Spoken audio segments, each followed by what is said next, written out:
김민하 기자 어서 오세요. 안녕하세요. 첫 번째는 아마 부동산이겠죠? 그렇습니다. 정부가 이제 부동산 정책의 노선을 수정했다 이런 제목으로 지금 기사들이 나오고 있는데요. 오늘 수도권 집값을 잡기 위한 공급 대책이 나왔기 때문이죠. 이게 이제 어떤 내용인지 한번 알아보시죠. 그걸 왜 노선 수정이라고까지들 해석을 하는 거죠? 이 정부는 이 수도권의 주택 공급은 지금도 충분하다 이 주장을 반복해서 해왔는데요. 하지만 오늘 대책에는 수도권 신도시 4-5곳 총 20만 호 정도를 공급하겠다는 내용이 이제 포함이 돼 있다는 겁니다. 네. 여기에 다른 공급 대책까지 포함하면은 새로 공급되는 주택 물량은 한 30만 호 정도 된다 이렇게 봐야 되고요. 예. 앞서 발표된 9.13 대책은 부동산 관련 세금을 올리고 좀 대출을 조이는 투기 억제책이었는데 이렇게 강력한 투기 억제 대책에 신도시를 공급하는 공급 대책을 병행을 하니까 이게 참여정부 당시를 연상케 한다 이런 평가도 지금 나오는 상황입니다. 신도시 공급 후보지는 아직 안 나왔죠? 그렇습니다. 내년 상반기에 이제 선정이 된다고 하는데 그중에 이제 한두 곳 정도는 연내에 우선 입지를 발표한다 이런 계획입니다. 일산, 분당 등의 1기 신도시하고 서울 사이의 지역이 될 가능성이 높다 이렇게 얘기를 하는데 즉 1기 신도시보다는 서울에 가까운 지역이 될 거라는 것이죠. 예. 정부는 또 신도시 공급에 공공택지 17곳에서 3만 5천 호 정도 주택 물량을 추가 공급을 할 예정이다라고도 밝히고 그 있습니다. 3만 5천 호는 어디입니까? 일단 서울에 1만 호 정도가 있고요. 경기도에 1만 7천 호 정도, 인천이 한 7,800호 정도 이렇게 해서 3만 5천 호라는 건데요.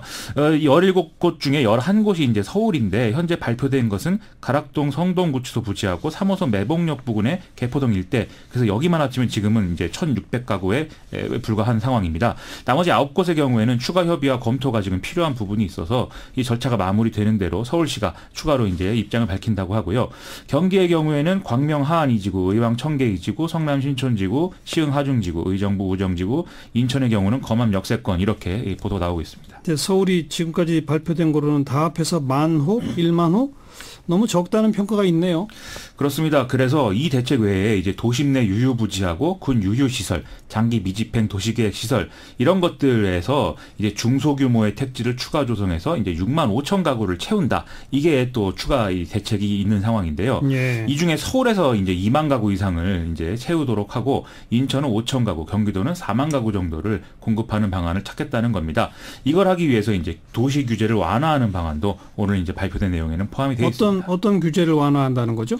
이 서울 상업 지역 내 주거 복합 건물의 경우에 주거용 용적률을 600%까지 늘리고요. 주거 외 용도 비율을 기존 20-30% 수준에서 일괄적으로 20% 이상 하향 조정하는 그런 안인데요. 단 증가한 용적률에서 50%는 임대주택으로 공급을 하도록 규정을 한다는 겁니다. 예. 또 준주거 지역의 경우에는 용적률 초과 부분의 50% 이상을 임대주택으로 공급을 하면 용적률 500%를 허용하겠다. 이런 얘기니까 전반적으로 이제 용적률 관련 규제 완화를 하겠다는 것이죠. 또 개발 사업에서 이제 기부 체납 대상에 임대주택도 포함시키도록 하는 방안도 있는데요. 이런 대목의 경우에는 결국 민간 사업자가 나서야 된다는 점에서 지금 물량 확보를 장담할 수 있는 이런 부분은 아니지 않느냐 이런 우려가 추가로 나오는 상황입니다. 그리고 초미의 관심사였던 서울 지역의 그린벨트 해제는 이번에 발표가 없네요. 이 공공택지 서울시 공급분에서는 지금 서울시가 반대하고 있기 때문에 그린벨트 해제가 이번 대책에 담기진 않았는데요.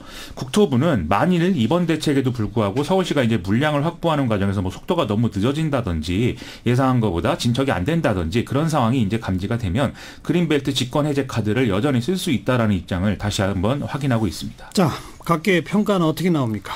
지금 여당은 이제 강력한 대책이다 이렇게 긍정적으로 평가하지만 야당은 미흡하다고 이제 얘기를 하고 있고요. 시민단체의 경우에는 이게 투기를 조장할 수 있다 이런 우려를 내놓고 있습니다. 또 지역 주민들의 반발 이런 것도 지금 있는 상태인데요. 예를 들어서 성동구치소 부지의 경우에는 원래 복합문화시설이 들어서게 돼 있었고 또 이 지역에 원래 임대주택 비율이 높았기 때문에 지금 강한 반대 여론 이런 것들이 형성이 돼 있는 상황입니다. 그래서 일단 좀 신도시 입지에 대한 연내 발표가 나올 때까지는 이 대책이 얼마나 효력을 가질 거냐 좀 지켜봐야 될 필요가 있겠습니다. 네. 자, 다음 두 번째 시사위키 항목은요. 아베 신조 일본 총리가 어제 집권 자민당 총재 선거에서 승리를 해서 세 번째 총리 임기를 시작을 하게 됐는데요. 트럼프 미국 대통령이 내 좋은 친구 아베 총리의 선거 승리를 축하한다. 이렇게 또 트위터에 쓰기도 했다는데 그러면 앞으로 어떻게 되는 건지 한번 알아보시죠. 대승을 거뒀다면서요? 이 상대가 이시바 시게루 전 자민당 간사장이었는데요. 아베 신조 총리가 전체의 한 70%가 좀 못 되는 득표를 했고 이시바 전 간사장은 30%를 조금 넘는 수준을 득표를 발표를 해서 숫자만 보면 대승인 거죠. 다만 아베 신조 총리가 기대를 한 만큼의 압승을 거두지는 못했고 이시바 전 간사장은 그래도 이제 체면을 차린 결과다. 이런 평가가 많이 나오고 있습니다. 네. 뭐 70대 30이면 차이 많이 난 거 아니에요? 그렇죠. 근데 이제 좀 구체적으로 보면 이제 다를 수 있는데요. 자민당 총재 선거는 지금 의원표하고 당원표를 나눠서 계산하도록 되어 있습니다. 의원표를 좌우하는 당내 파벌, 여기 대부분은 이제 아베 신조 총리를 이번에 지지를 했는데요. 이 파벌에 속한 이른바 차기 주자라는 인사들도 대부분 좀 이번에는 아베 신조 총리의 3선을 용인을 하고 차기를 노리자 이런 분위기였다고 합니다. 문제는 당원표에서 아베 신조 총리가 기대한 득표가 충분히 나오지 않았다는 건데요. 아무래도 모리토마건 스캔들이라든지 이런 부분들이 부정적 영향을 끼친 것으로 풀이가 되고 있습니다. 그럼 아베 총리 임기는 이제 언제까지가 되는 겁니까? 자민당 총재 임기는 2021년 9월까지이기 때문에 총리 임기가 여기하고 같이 가게 되는 건데요. 하지만 내각제 특성상 이제 정치적 위기가 왔을 경우에 중의원을 해산해서 선거를 다시 치른다든지 여기에 결과를 책임진다든지 이런 상황이 되면은 중도 낙마할 가능성도 있는 상황입니다. 또 아무래도 지금 마지막 임기이기 때문에 상대적으로 당내 장악력이 지금 떨어질 수 있다 이런 우려도 있는데요.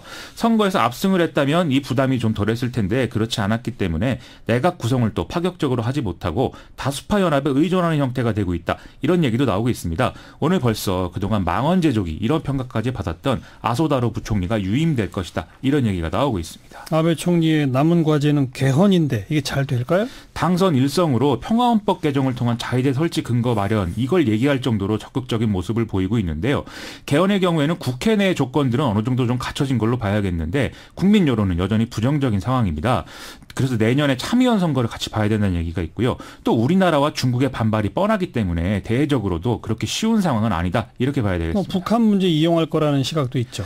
그렇습니다. 바로 이런 상황이기 때문에 비핵화 국면이 좀 이어지면 이것을 배경으로 해서 납치자 문제 해결을 또 고리로 해서 북한의 경제적 지원 카드를 제시하는 한 이게 이제 유력해질 것이다라고들 보고 있는데요. 대북 관계를 개선하게 되면 우리나라와 중국과의 관계 개선으로도 좀 이어질 수 있다. 이런 희망도 가지는 부분이 있는 것 같습니다. 우리나라의 경우에는 위안부 합의 이 문제도 좀 같이 다뤄야 되는 상황이어서 대응을 잘해야겠습니다. 김민아 기자 수고했어요. 고맙습니다.